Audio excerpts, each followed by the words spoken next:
पहले संबित पात्रा जो पीसी कर रहे हैं वो उस पर चलते हैं कि भारतीय जनता पार्टी जीत की ओर अग्रसर है। ये भारतीय जनता पार्टी के लिए एक बहुत बड़ी बात है कि एक इतने बड़े मैंडेट के साथ, इतने बड़े नतीजे के साथ भारतीय जनता पार्टी आगे बढ़ रही है। मोदी जी की गरीब कल्याण नीतियां, गरीबों के लिए निरंतर काम करते रहे मोदी जी। अमित शाह जी की जो रणनीति है, जो मेहनत है, और भारतीय जनता पार्टी दिल्ली प्रदेश का मेहनत और दिल्ली वासियों की लगन, उसके कारण ये जीत हुई है।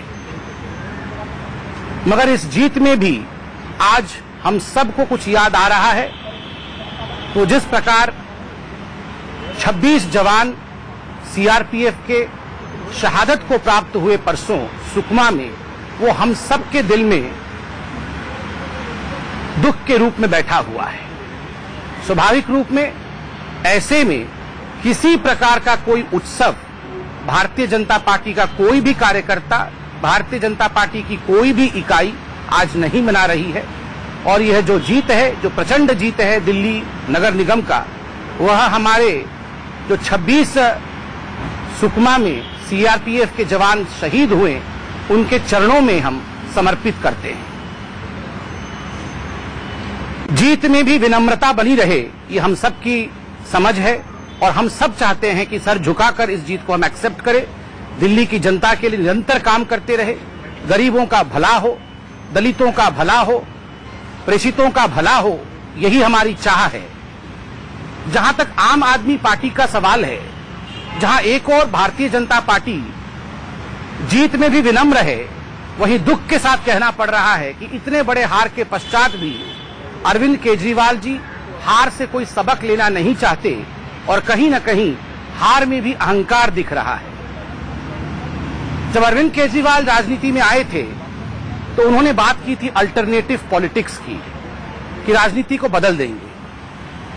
हम सबको याद है जिस दिन अरविंद केजरीवाल जी ने मुख्यमंत्री के रूप में शपथ लिया था, वो नीले रंग का वैगनार कार, टूटी गाड़ी में वो आए थे।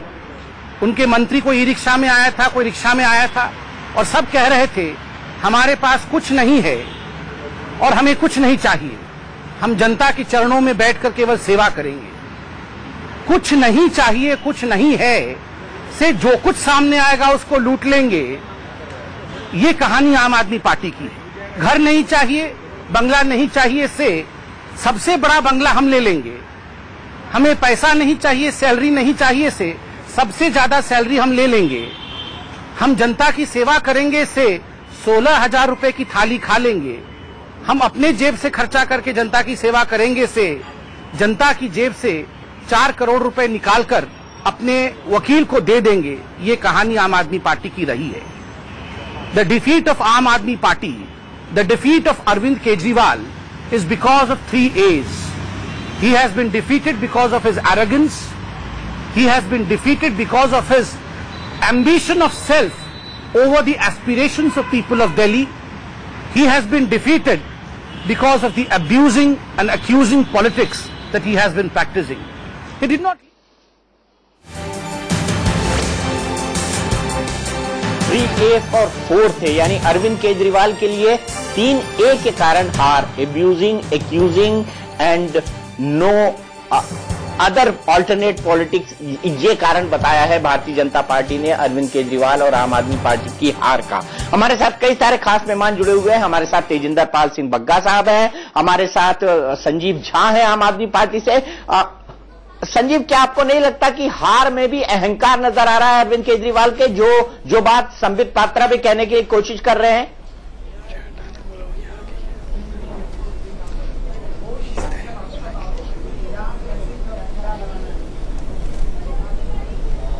दिल्ली की जनता का मैंडेट ही नहीं है, तो ये हार नहीं है। आप अभी जाकर देखिए दिल्ली गलियों में लोगों को गुस्सा है, पहली बात। दूसरी बात, मेरी बात थोड़ी हंसने वाली बात कर रहे हैं आपकी, दिल्ली की जनता का मैंडेट नहीं है। हास्यास्पद है संजीव, अगर किसी राजनीतिक पार्टी का प्रवक्ता इतनी बड़ी लैंडस्लाइड जीत के बाद अगर ये कहे कि ये दिल्ली की जनता का मैंडेट ही नहीं है, तो ये हास्यास्पद बात होगी, ये हास्यास्पद होगा।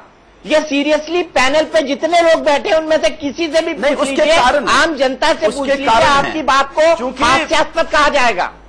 मैं आम आदमी पार्टी के प्रवक्ता से एक सवाल पूछ सकता हूं?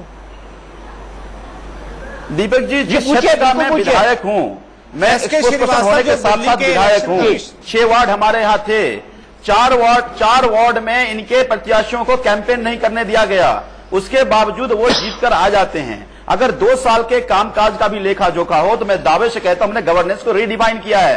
जनता को इसेंशियल चीजें सस्ती मिलनी चाहिए, हमने बिजली सस्ती दी है, हमने पानी मुफ्त दिया है, हमने शिक्षा को सुधारा है, हमने स्वास्थ्य को सुधारा है। सर, मैंने देखा भगत सिंह कॉलेज के सामने गया था, वहां फ्री वाईफाई मिला मेरे को। बरसात अरे सुनिए, दूसरी तरफ 10 साल से भाजपा ने भगत सिंह कॉलेज है ना, उसके सामने गया था, वहां फ्री वाईफाई मिला मुझे जी, वहां फ्री वाईफाई भी मिला मुझे। नहीं, और मैं किसी बस के अंदर चढ़ा तो वहां पे मैंने देखा, वहां पर मैंने देखा महिला कमांडो भी हुए हैं, वाईफाई भी मार्च में आ जाएगा, कमांडो भी मिली हमको। में हमने 68 वादे पूरे किए हैं। सर 70 में हमने 62 वादे दिल्ली की जनता को पूरे किए। 5 साल का पैटर्न हमारे पास है, 2 साल अभी हुए हैं। 72 वादे तो नहीं पूरे कर दिए, 70 में से एमसीडी में क्या 70 में से 72 वादे तो नहीं पूरे कर दिए, उससे पूछ लीजिए।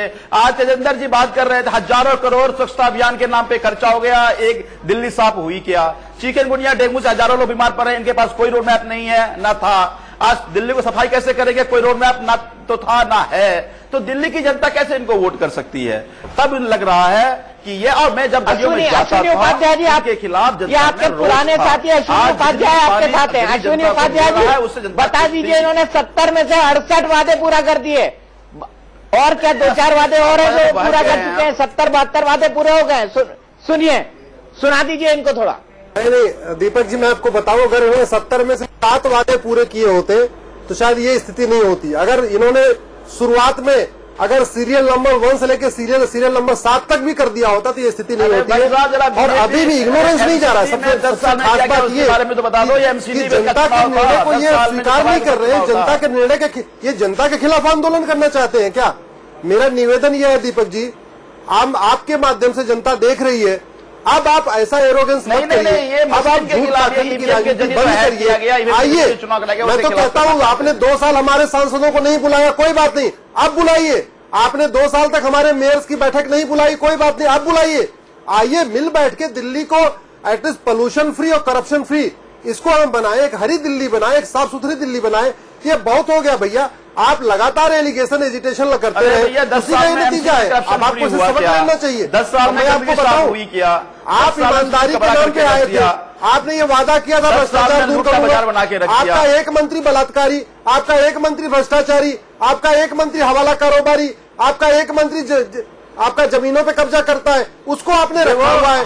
आपने राशन कार्ड धारी को अभी तक पार्टी से नहीं निकाला। अब आप चाहते हैं जनता आपको सपोर्ट करे? राजनीति ये बहुत हो गया भैया, बहुत हो गया। मैं तो निवेदन करूंगा, आप दीपक जी, मैं एक बहुत विशेष बात आपको बताना चाहता हूं।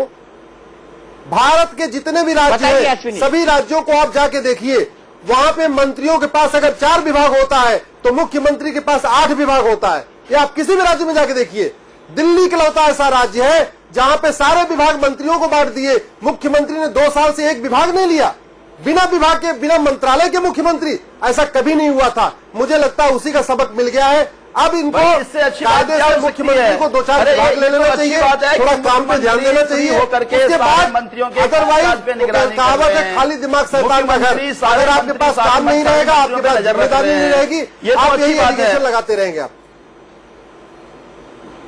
चलो ठीक है, हम फिलहाल यहां पर रुकेंगे एक छोटे से ब्रेक के लिए। ब्रेक के बाद हमारे साथ कुछ और खास मेहमान जुड़ेंगे और हमारी ये बहस जारी रहेगी कि क्या वाकई ये मोदी लहर नहीं, ईवीएम की लहर है, और क्या अरविंद केजरीवाल को इस हार के मायने तलाशने चाहिए, और क्या इससे केजरीवाल सरकार पर भी कोई खतरा तो नहीं खड़ा हो रहा है। ब्रेक